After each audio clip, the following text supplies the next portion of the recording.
our business.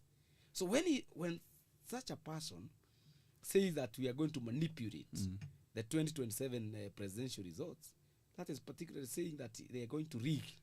And the president is there, he is smiling and probably clapping his hands. What does that mean? That either they have his blessings, or he is not in charge. So he needs to tell those people to down. But I think, yes, continue. Yeah, I agree with him that the president is hated. But to me, I don't think it matters a lot whether or not he's hated. The president can make unpopular decisions that work for Kenyans. Yeah. At first, such policies would potentially hurt Kenyans, but then in the long run, we will start to see some benefits. But then the president is making unpopular decisions, but these decisions do not help the common mwananchi. Yes. Yeah? He's constantly milking Kenyans for more. He's constantly encouraging the abuse of rights, of civil rights. So the president should work for Kenyans, and it won't matter whether people love him or hate him. Yeah. So when you say that the president should work for Kenyans, one of the biggest things the president is supposed to do is to spearhead the formation of IEBC. And we are 2 years or 2.5 years to election. And there are court cases which are still there. We do not have, there are constituencies which have been without an MP for almost 2 years now. And these people are lacking the requisite representation in parliament. How do we get out of this mess? I think political goodwill. Yeah. Political goodwill is lacking in constitution of IEBC. And President Ruto's footprints are all over, and that of his broad-based brother, Odinga. Yes. Because why are we not having IEBC? IEBC, is it panel?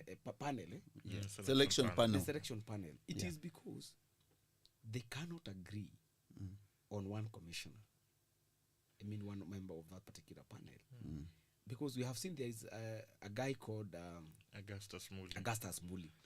He has a party. By the way, he is a party leader, and he is the only member. That party has no elected, has not sponsored any person in Bunge, and that party is a member of Azimio. Then we have Wiper, headed by Kalonzo Musyoka. Now, Wiper has Koki Muli. Yeah. While the party leader of that party called is and something, headed by the other Muli now, the gentleman. This Muli seems to have some blessings from the powers that be. Now, Wiper, because you see, nowadays Kalonzo is calling himself the Loyal People Opposition. The leader of the people's loyal opposition. Loyal opposition. The leader of people's loyal opposition. Because the opposition leader we knew is already in bed with government. Okay. That is true. Why are you laughing, bro? But the opposition leader told us that he donated 4 cabinet ministers, 4 people, his deputy party leaders, to the bread-based government. Bread-based. Can you then call him the opposition leader? You can't. When 4 of his cabinet secretaries are... This is Kenya's candidate for AUC chairmanship bid. Kenya's candidate. Yes. And Kenya, we mean government. And the leader of this government is known.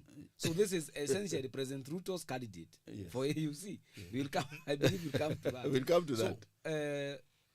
If those court cases, that court case can be these people can withdraw that case, or even withdraw, because it is a matter of national security.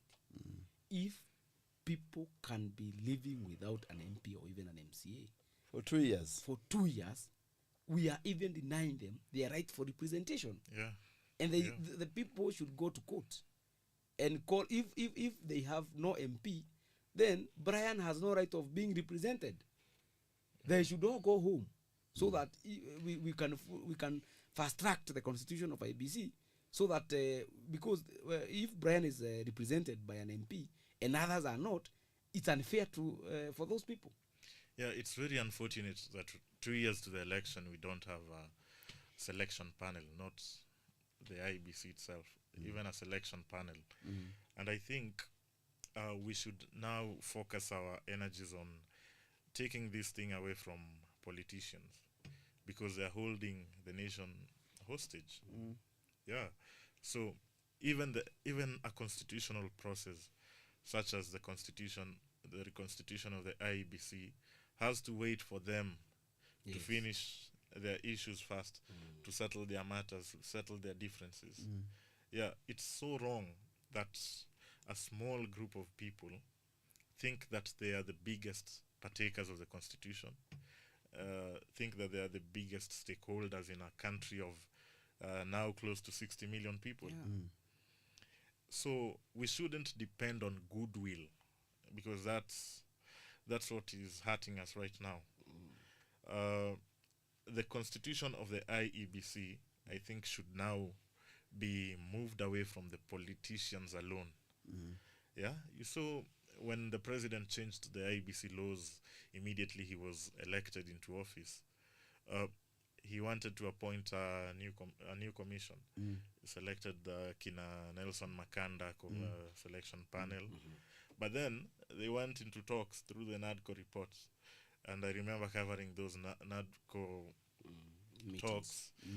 And you'd hear, you know what, hii mambo ya IEBC kwanza itakaa kando until we finish our business. Yeah, so the nation cannot stop because two people are disagreeing. Yeah, the nation must move forward. So I think the IEBC, we blundered when we